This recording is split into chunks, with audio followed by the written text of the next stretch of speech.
Oh, hey guys, I'm just making a quick video here, which is a pretty important video, which I've noticed with some of the newer modeled laptops that I've been working on, especially with this, well, this one here is just an Asus one. I can't remember the exact model because I didn't take record of it. I'm just making this video a little bit later than when I actually had worked on the system. So what the issue was actually I was running into, which I've never run into before, was that normally I just use the ISO to USB software to mount my Windows 10 or my Windows 7 or whatever versions my customers have and want onto a flash drive, and it always makes it a bootable flash drive. But the one thing I noticed with this specific Asus here, which is it was like less than a year old, it didn't matter if you actually enabled CSM in the BIOS, disabled secure boot in the BIOS, disabled your UEFI in the BIOS, and enabled your legacy USB support devices as one of the four options, which most people have to do in the BIOS to get your Windows 10 to boot, or a lot of other OSs to boot also. But the thing is, what I was getting here, I'll play this video here. What you'll notice, I made a flash drive here with using the same software. And when I press escape with this Asus laptop here, you'll notice that it will show me the boot options, but if you see here, it's only, sorry, it's just there's an overexposure there. Well, the top option there, as you can see, it's a Western Digital hard drive, and then the middle one there, that's my flash drive, which I kind of just highlighted, which was actually, it was a Kingston flash drive that was made a bootable Windows 10 drive with a 64-bit. And the thing is, if you press enter now, the screen will literally just black out, and it doesn't boot into the flash drive of the Windows 10 that was mounted on that flash drive itself.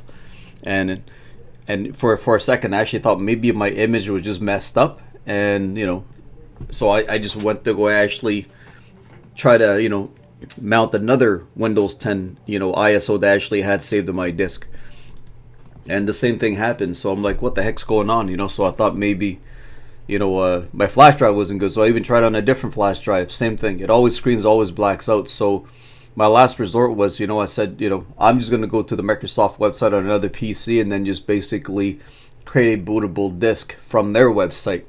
And that was the only thing that actually worked, because if you go back to, so now as you can see on the right side, where I pause this video, you'll see that I've actually just plugged in another flash drive that I created from Microsoft's website, using their Windows, their download tool that you can actually access, which I'll also provide you guys a link, in the description of this video. So if you see here, so now I'm booting off of the new flash drive that's created by, through Microsoft's website, and you'll see the different option that it gives me now. There's one additional option that it will give you, which is really important. If you see here, before when I had my Kingston Data Traveler, you'll see here it said just Kingston, memory PMAP. But the one that you'll notice here, which I'll change the selection so that you can see the one on top, because that's the important one that will actually work and your screen won't go black. And if you see here, it'll say UEFI Patriot Memory PMAP Partition 1. So now when you choose that option, that will actually work. Because for some reason, when you actually create a bootable drive through a perfectly clean ISO that I've used for years and years without any issue, and gone through a couple, ISOs that were downloaded from, Pirate Bay and other places too, which I've never had issues with. So, those ISOs wasn't the issue, but for some reason, these newer model laptops, or within the year, that's what I'm just starting to notice, because I'll make sure that I keep note of this for myself, because if I ran into this, and it took me a while to figure it out. I mean, I'm not kind of explaining to you how long it took. It took about, I think it was close to 30 minutes to figure out what the hell was going on, because I've never had issues, creating a Windows 10, flash drive from the ISO to USB software that I use. If I use those flash drives onto older system, it'll just boot right off of it, as long as I just, enable the CSM, disable the secure boot, disable the UEFI in the BIOS, and enable the legacy support, which helps you, which when you enable that, it actually allows the BIOS to recognize USB, bootable devices, that you plug into that system, so now, as you can see, when I plugged in my new Patriot memory flash drive, it's showing also the Patriot memory PMAP, like what the old Kingston did. but it never showed the UEFI, which it would, if it did work, it would have said UEFI, you know, Kingston, you know, memory PMAP partition 1, but it didn't say that. This option wasn't even there. But as you can see, that if you click onto this, the screen won't black out. It'll actually go straight to the Windows 10 install, you know. And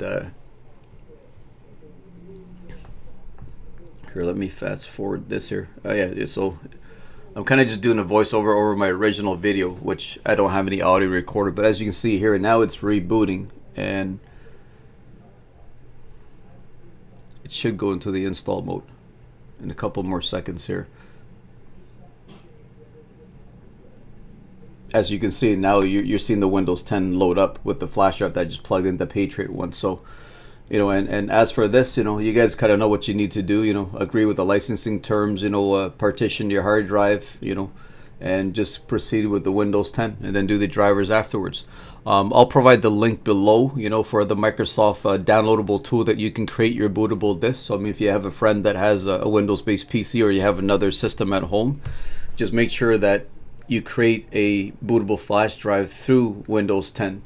Because from what I know, I can't use my special software that normally, you know, makes bootable drives, and it just won't work on certain systems for some stupid reason. So at the time that I was looking for a lot of help, I couldn't find any help. Even on Google, there wasn't any answer for it. I went on YouTube, there wasn't even an answer for it. So, and this, I think this video was made like a couple of weeks ago. So hopefully there's, you know, I'm not sure if other people have, you know, posted a video for this, you know, screen going black as when you're trying to install Windows 10, but I hope this helps you guys. And, you know, if you have any, you know, questions or comments, just write them down in the comments below. And thanks for watching.